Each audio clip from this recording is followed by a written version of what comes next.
Just beside me, in the rolling fields of Perthshire, near the quiet village of Dunning, stands one of Scotland's most haunting memorials, built of rough, dark stones and crowned by a simple cross.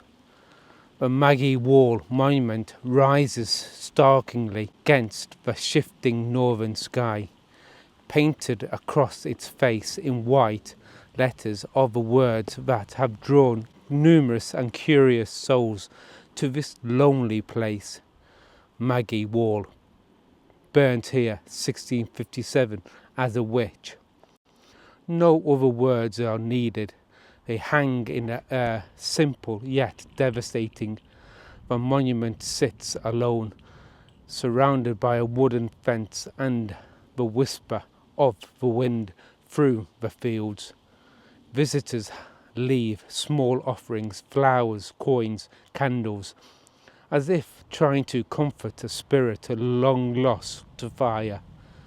The cairn itself seems timeless, though weather and lichen have softened its edges.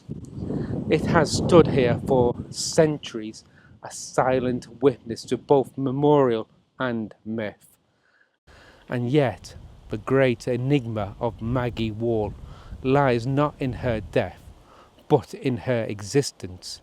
No historical record mentions a woman of that name being tried or executed for witchcraft in Dunning, or anywhere else in Perthshire.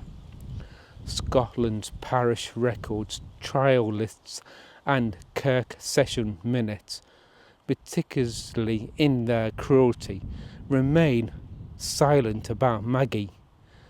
This absence has led many to wonder whether Maggie Wall ever lived at all, or whether her name has come to represent all those who perished during Scotland's brutal witch trials.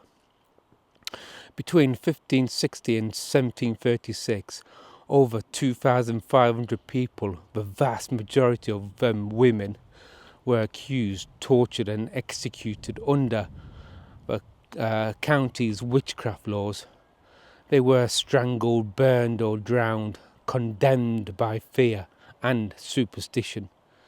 In a society haunted by its own shadows, the date painted on the monument, 1657, fits the height of that hysteria, a time when Kirk held immense power and accusations of witchcraft often sprang from local rivalries, jealousy or simple misfortune. To be a healer, a midwife or a woman who lived alone could be dangerous. No one knows who built the cairn or when. Some historians suggest it was raised in the 18th or early 19th century, long after the supposed burning. Others think it was the work of a remorseful landowner, perhaps someone whose ancestors had played a part in these grim trials. The name Maggie Wall itself may have once referred to a nearby field or boundary, a wall of land that over time became personified. Yet, whatever its origin, the monument has taken on a meaning far beyond its mystery.